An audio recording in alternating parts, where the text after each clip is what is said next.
I never thought moving into a gated community would turn into the kind of nightmare that could get my blood boiling every time I replay the events in my head. When I first bought the house, the place looked like the perfect slice of suburban America. Trimmed lawns, manicured hedges, smiling neighbors waving from across white picket fences, and a homeowners association that promised to keep the community safe, clean, and organized. To me, it sounded like a fair deal. Pay the monthly dues, follow a few simple rules, and in return, enjoy peace and security for my family.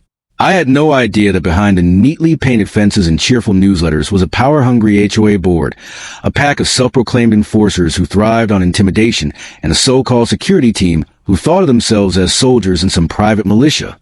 I was a practical man, someone who had worked hard his whole life, saved enough to give my family comfort, and moved here hoping for a calmer, more peaceful chapter of life. My daughter, Emily, had already achieved far more than most people ever could, though few around us knew the extent of her career. And frankly, I liked it that way. To the neighbors, she was just my daughter, a sharp-minded young woman who visited often, smiled politely at the block parties, and minded her business. But in reality, she was an FBI tactical commander, trained to lead some of the toughest operations in the country. The irony was, the men who were supposed to be protecting this neighborhood had no idea who they were messing with. I first started to sense something was off with the HOA when I noticed how obsessed they were with control. They didn't just monitor trash cans or fence colors. They spied on residents like hawks. If a car parked slightly outside the designated line, you'd get a violation slip. If your grass grew half an inch too long, you'd get a fine. And if you didn't answer one of their condescending emails in time, they'd threaten legal action. But what really made me wary was their so-called security patrol. These weren't professional guards. They were local men dressed in tactical vests they ordered online, strutting around with radios clipped to their shoulders, acting like they were special forces.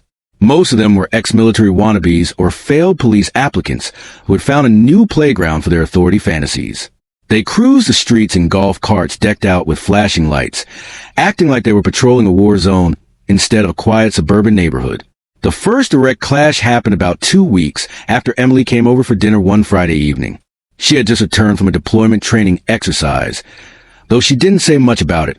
As usual, I grilled some steaks in the backyard, and we were enjoying a quiet evening when one of the so-called security guards pulled up outside the house. He didn't knock on the door like a civilized person. Instead, he stood in the driveway, shining a flashlight through my windows, as if he had the right to inspect my property. Annoyed, I stepped outside to ask what he was doing. The man, a burly fellow with shaved head and a smug expression, said he was investigating a noise complaint. Mind you, it was only 8 o'clock in the evening, and the only sound in my backyard was the faint hum of the grill. I told him politely that there must be a mistake. He smirked, wrote something down on a clipboard, and walked away without another word. That was the first time I realized these guys weren't interested in safety. They were interested in control. Over the next several weeks, the harassment escalated. Every time Emily visited, they seemed to show up. If she parked her car in the driveway instead of garage, they'd issue a citation for unauthorized parking. If she walked down the street in her workout gear, they'd stop her to check resident status. At first, she brushed it off, saying she dealt with tougher guys every day in her line of work. But I could see the fire building in her eyes. Emily wasn't the kind of person who tolerated intimidation, especially not from untrained bullies pretending to be authority figures. I remember one evening, she leaned over the table during dinner and said, "Dad, one of these days, these clowns are going to cross a line they can't walk back from." I didn't realize then just how soon that prediction would come true. The breaking point came on a Saturday afternoon when Emily stopped by after a field exercise. She was still wearing casual tactical pants and a plain t-shirt, nothing that screamed federal agent. But her presence alone carried that quiet authority she always had. We were unloading some groceries from the car when a black SUV with the HOA security logo pulled up across the street. Out stepped 2 men, one of whom I recognized as the same shaved head guy from a flashlight incident. They strutted toward us like they were about to conduct a raid. I could already feel my pulse quicken, but before I could even say a word, the man pulled out a pistol from his holster, leveled it toward Emily, and barked, "Hands where I can see them." My blood ran cold. In that split second, my worst fears crystallized into reality. This wasn't about rules or fines anymore. This was about unchecked power and a dangerous man with a gun. Emily froze, not because she was afraid, but because she was assessing the situation. I could see it in her eyes. She wasn't panicked. She was calculating. Slowly, she raised her hands, her expression calm, her voice steady as she said, "You don't want to do this." But the guard wasn't listening. His hand was trembling, and his face twisted with the kind of arrogance that comes from false authority. I shouted at him to lower the weapon, but he ignored me, muttering something about suspicious individuals and community safety protocols. Emily glanced at me, and in that moment, I knew she was about to take control of the situation in a way that would change everything. The entire world seemed to slow down around us. My mind raced through worst-case scenarios. What if he pulled the trigger? What if Emily had to act in self-defense? What if this spiraled into something that could never be undone? But Emily wasn't rattled.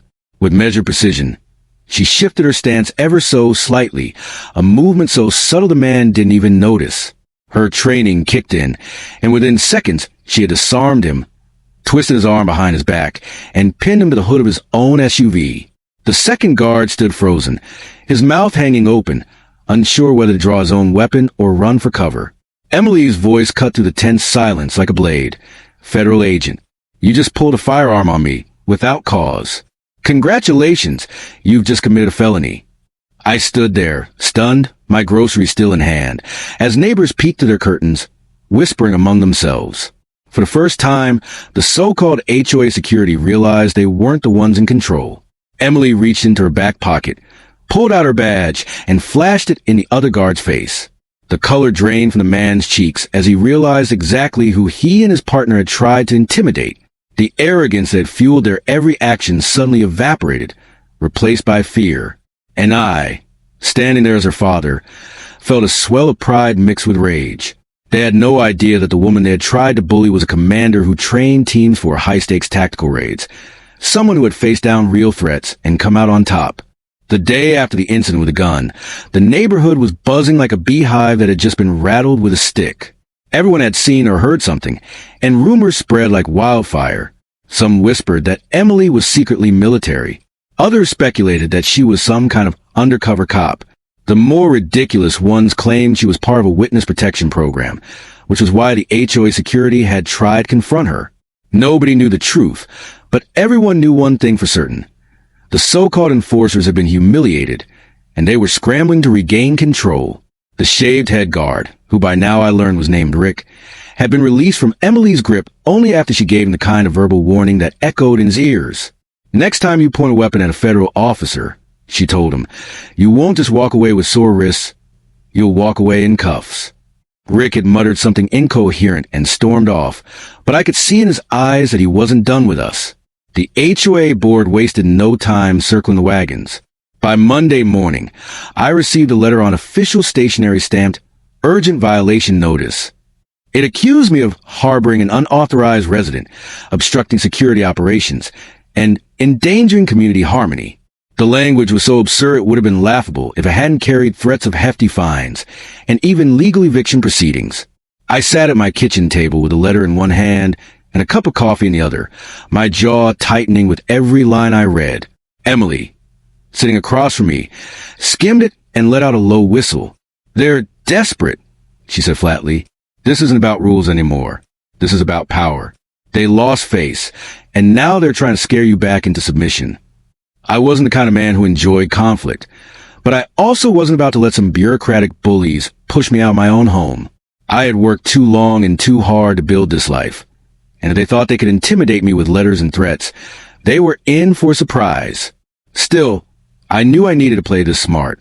Emily leaned forward, her eyes steady, and said, "Dad, I deal with power plays every day. These guys are nothing compared to what I faced, but they're dangerous because they're reckless. You can't treat them like rational adults. You have to treat them like cornered animals. They'll lash out." Sure enough, within days, more incidents piled up. My trash can mysteriously disappeared on pickup day, only to reappear dented and broken at the end of the street. Emily's car was tagged with bright orange stickers accusing her of illegal parking, even though she'd been parked neatly in the driveway. Letters piled up in my mailbox, warnings, fines, notices, all designed to grind me down until I gave up. But instead of breaking me, each one fueled my resolve.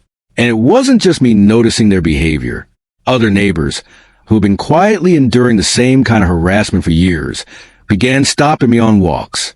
I heard what happened with the guard. One older gentleman whispered, "Good for you." Someone needed to stand up to them. A single mother down the block told me about how the guards had followed her teenage son home one night, shining their flashlights in his face and demanding ID. She had filed a complaint, only to receive a fine for disrespecting security protocol.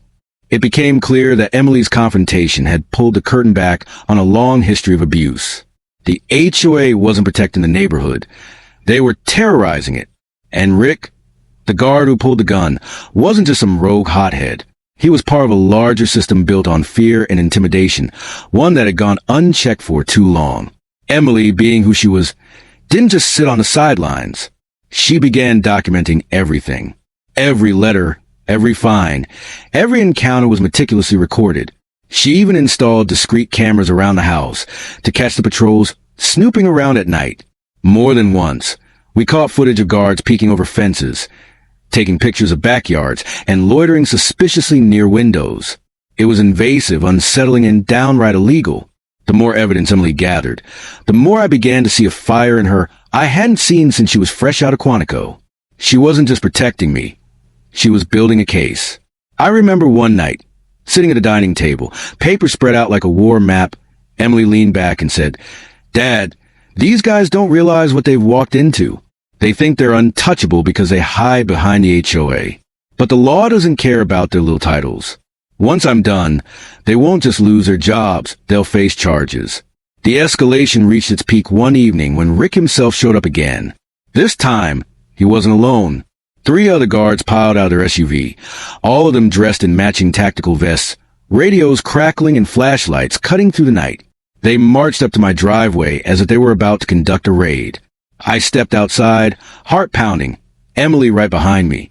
Rick's face was twisted into a smug grin as he announced, "You've been found in violation of multiple HOA codes. Effective immediately, we're here to deliver a cease and desist order. If your guest," he jabbed a finger at Emily, "doesn't vacate the property by midnight, we'll take further action." I wanted to laugh at the absurdity of it, but before I could say a word, Emily stepped forward, her stance calm but commanding. "Further action?" she repeated, her voice steady as stone. "Do you mean more intimidation? More harassment? Or maybe pulling another weapon on an unarmed citizen?" The men shifted uneasily, their bravado faltering under her glare. Rick tried to recover, sneering, "You think flashing that fake badge last time scared me?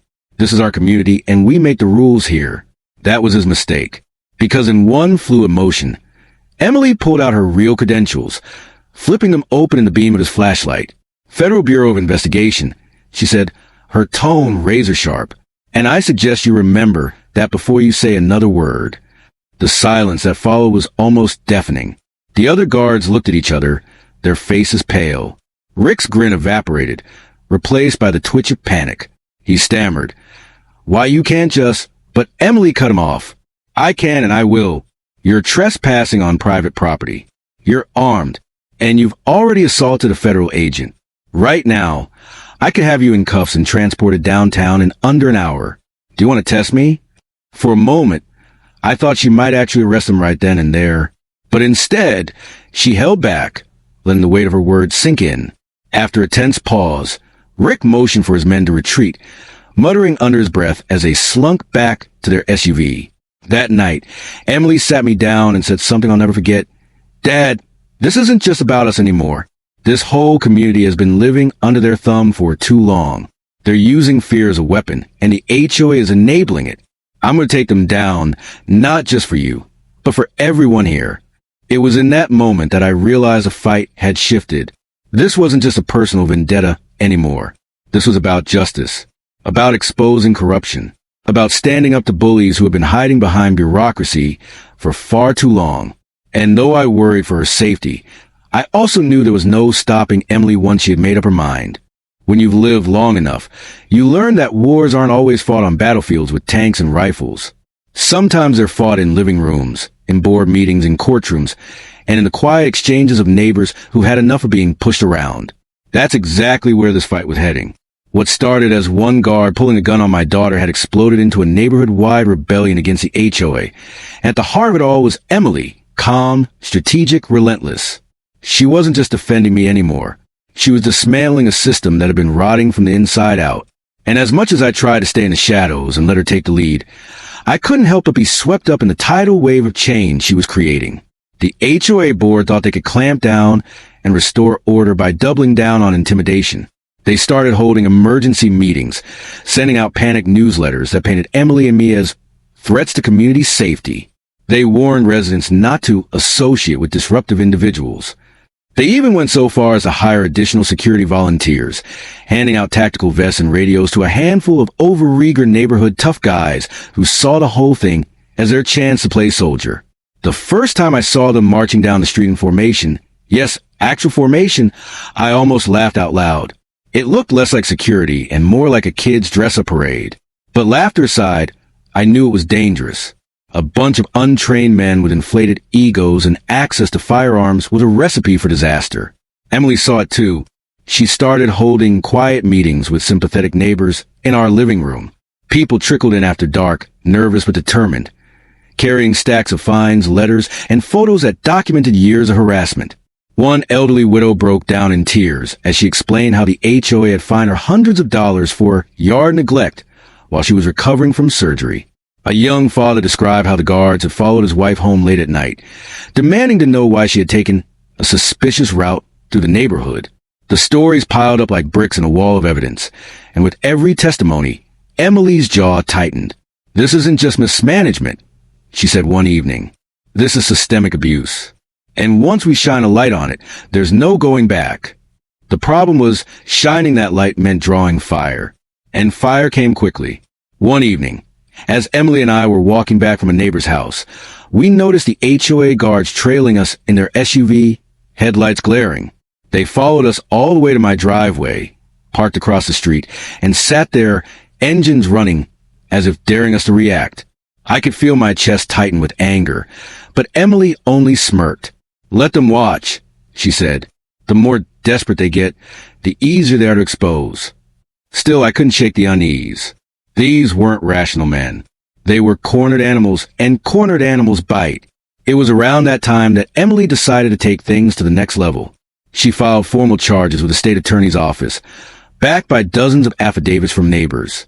She compiled hours of video footage from the cameras she installed around my property, documenting guards trespassing, harassing, and in some cases, outright threatening residents. She even pulled in a couple of her contacts from federal law enforcement, careful not to overplay her hand, but enough to make it clear that this wasn't going to stay buried in HOA meeting minutes. "Dad," she said one night as we sorted through files, "once this lands on the right desk, these people are finished." But the board and their enforcers weren't about to go quietly. Rick, the shaved-head guard who had started this whole nightmare, grew more aggressive by the day. He began patrolling near my house almost constantly, sometimes even parking into the street, and glaring at me from behind the wheel of his SUV. One night, he even walked up to my front porch, rang the doorbell, and when I opened the door, leaned in just close enough to make his breath stink of cheap whiskey. "You and your daughter are making a big mistake," he sneered. "This is our community. We don't back down. You should think about what happens to people who don't play by the rules." I wanted to slam the door in his face, but Emily stepped up beside me, her presence like a wall of steel. She didn't raise her voice, didn't even look angry. She just said, calm as ice, "Rick, I suggest you leave now before I arrest you for trespassing and intimidation." He lingered a moment, searching her eyes for fear, but found none. Then he backed off, muttering curses as he stormed down the walkway. That was the moment I realized the board and their guards weren't just desperate. They were terrified. And nothing is more dangerous than a group of terrified bullies watching their little empire crumble. Sure enough, retaliation came in waves. My property taxes were miscalculated, leading to a sudden inexplicable increase. Letters threatened liens on my home for failure to comply with HOA directives. One afternoon, I even found my car tires slashed in the driveway. It was no longer subtle harassment. It was open warfare. But here's the thing they hadn't accounted for. Emily didn't flinch. If anything, every escalation only made her stronger. The turning point came during an HOA board meeting that Emily insisted I attend with her. The room was packed. Residents, board members, and guards lined up along the walls like they were expecting a riot.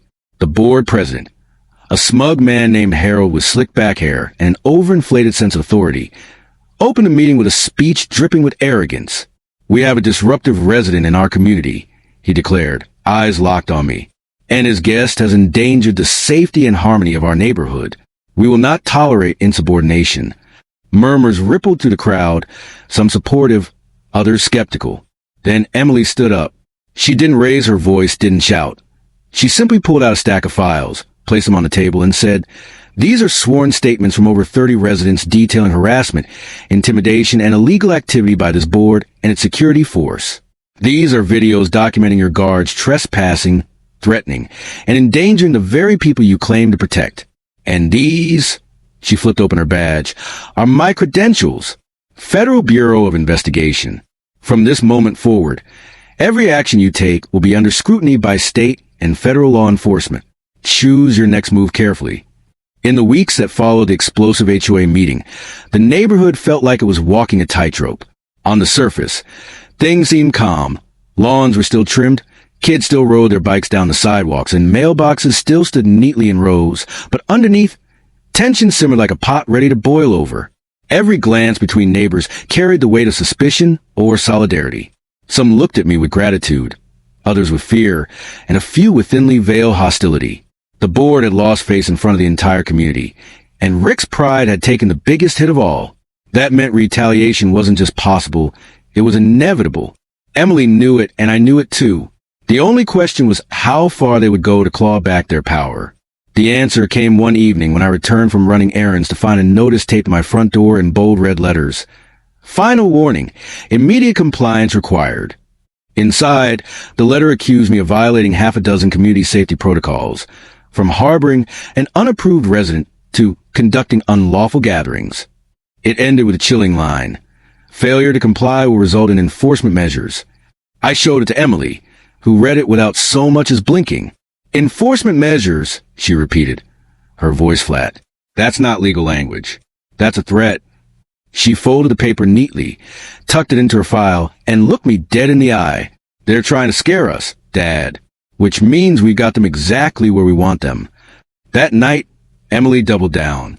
She had already contacted the state attorney's office, but now she escalated matters to federal oversight. She filed official reports with the Department of Justice, forwarding her evidence files with timestamps, witness statements, and footage so airtight even the most corrupt lawyer couldn't poke holes in it. She also began quietly advising the neighbors who had joined our cause, teaching them how to document harassment properly, how to file complaints that couldn't be ignored, how to stand firm when the board tried to intimidate them into silence. Watching her work was like watching a general preparing for battle.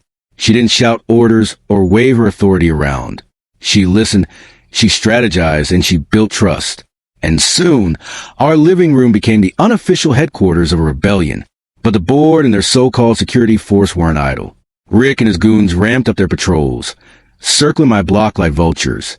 One night, I caught them shining flashlights into my windows, snapping photos like they were gathering evidence for some twisted case. Another night, I woke to the sound of scratching near the garage, only to find deep gouges etched into the paintwork of Emily's car. Each incident was reported, documented, and added to the growing mountain of evidence. But the constant harassment weighed on me. I'd lie awake at night, listening to every creak of the house, every distant engine, every muffled voice outside, my body coiled like a spring. Emily, though, seemed unshaken. If anything, the pressure only sharpened her resolve. "They want us to crack," she told me, "but they don't realize I've been trained to operate under worse conditions than this. They don't scare me." Then came the night of the ambush. I'll never forget it as long as I live. Emily and I had just returned from visiting one of the neighbors who wanted her advice on filing a harassment complaint. It was late, the streets unusually quiet, the air heavy with that stillness that makes your instincts twitch. As we turned into my driveway, headlights flared behind us. Before I could react, two SUVs screeched to a stop, blocking us in. Doors flew open, and half a dozen men in tactical vests poured out, armed with batons, flashlights, and, God help me, guns. Rick was at the front, his face twisted with rage. "This ends tonight," he shouted, his voice echoing through the street. My stomach dropped, but Emily stepped out of the car like she'd been expecting it. She didn't raise her hands this time. She didn't flinch.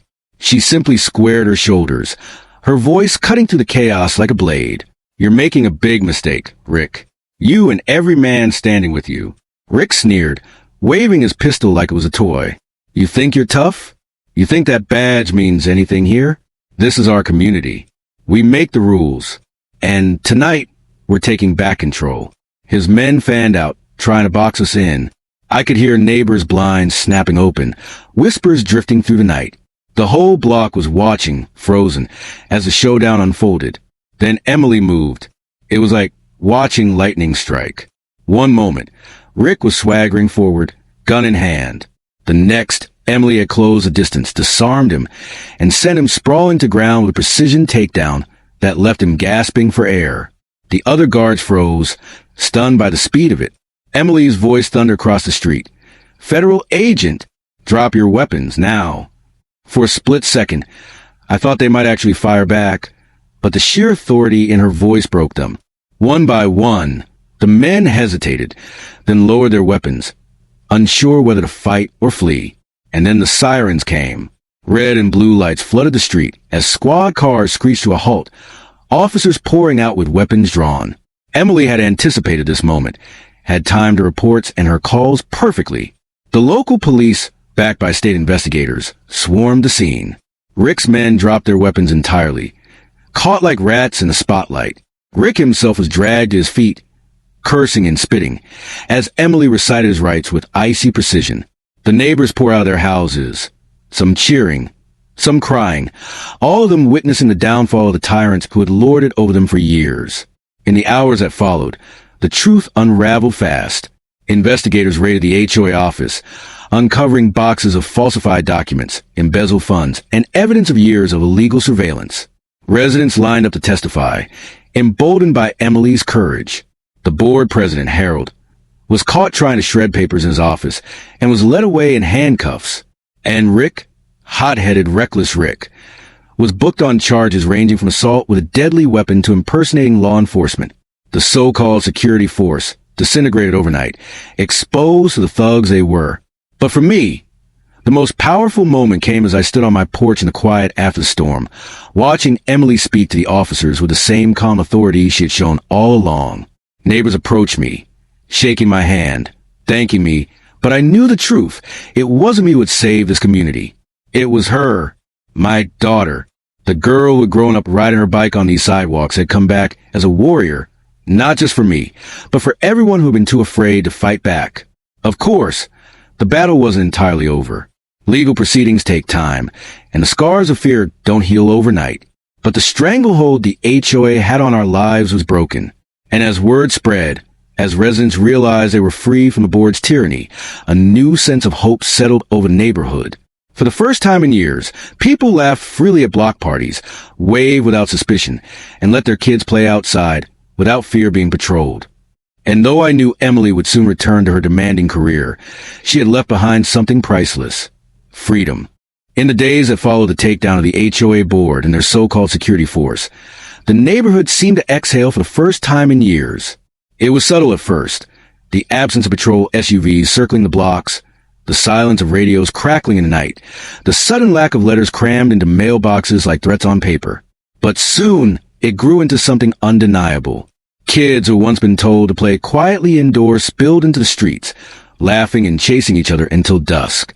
Neighbors who had avoided eye contact for fear of drawing the board's attention now lingered at mailboxes, chatting openly, as if rediscovering what community was supposed to mean. It was as though a great weight had been lifted, and beneath it, the neighborhood we had all once dreamed of began to emerge.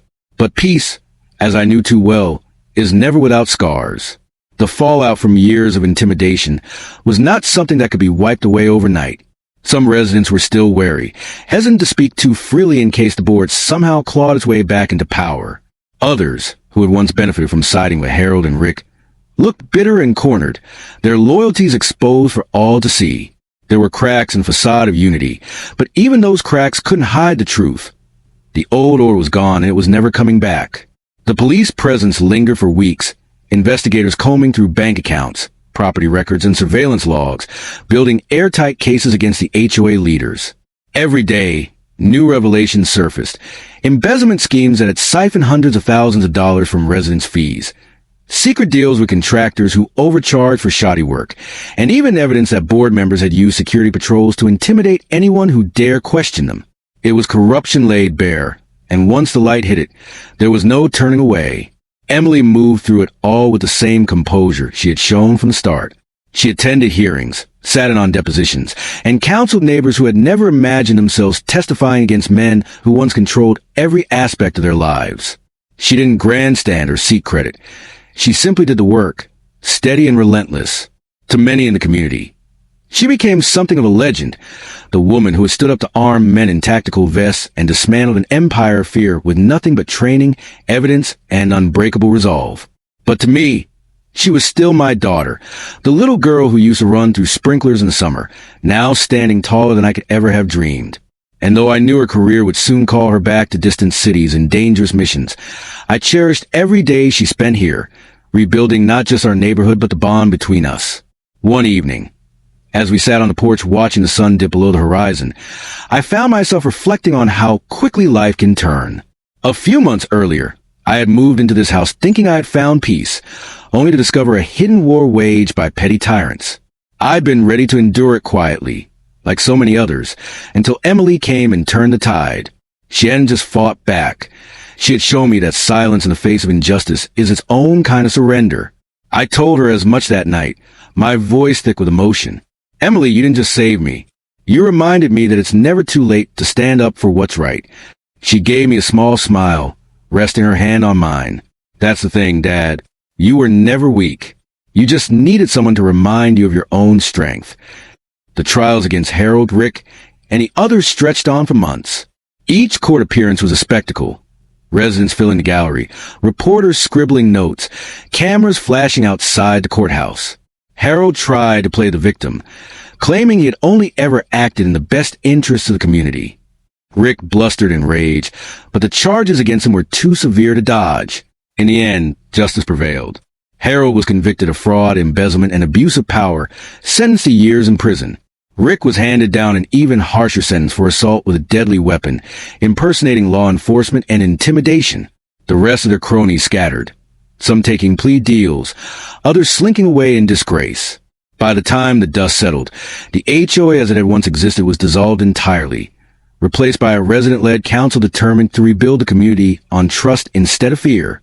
The first neighborhood meeting under the new council was nothing short of cathartic. There were no guards at the door, no threats of fines, no smug speeches about protocols. Instead, there was laughter, debate, and for the first time, real democracy. People volunteered to mow lawns for elderly neighbors. Kids drew posters for a community picnic, and someone even suggested repainting the old park gazebo together. It was small, humble, imperfect, but it was real. And as I watched it unfold, I felt a swell of pride knowing that my daughter had lit the match that burned away the rot and left room for something better to grow. For me personally, life settled into a rhythm I had once thought impossible. I no longer woke in the middle of the night at every sound, no longer dreaded checking the mailbox, no longer felt the crushing weight of a system stacked against me. Instead, I found myself reconnecting with neighbors, sharing meals, and rediscovering what it meant to belong. And yet, through it all, I knew none of it would have been possible without Emily. The neighborhood owed her everything, but so did I. She had protected me not just as a daughter, but as a warrior, a leader, and a reminder that courage runs deeper than fear. The day Emily finally packed her bags to return to her duties with the FBI was bittersweet. Neighbors gathered outside my house to see her off, clapping and cheering, as if sending off a hero, and in truth, that's exactly what she was. She hugged me tight, her arms strong around me, and whispered, "Keep fighting for what's right, Dad. Even when I'm not here, I know you can." I held on to her, reluctant to let go, but finally released her with a nod. "I'll be okay," I said, though my throat tightened, "because you showed me how." She smiled, climbed into her car, and with a wave, drove off into the horizon, leaving behind a legacy that would ripple through this neighborhood for years to come. Now, when I walk through the streets, I see more than houses and lawns. I see resilience. I see the faces of neighbors who once lived in fear, now living in freedom. I see kids laughing where silence once reigned. And most of all, I see my daughter's mark on this place, not in monuments or plaques, but in the strength she awakened in all of us. The HOA had tried to break us, but in the end, they had only forged a stronger community. And as for me, I will carry the memory of those long nights, those battles fought on porches and in boardrooms, not as scars, but as reminders that when you stand up to bullies, no matter how powerful they seem, justice can and will prevail.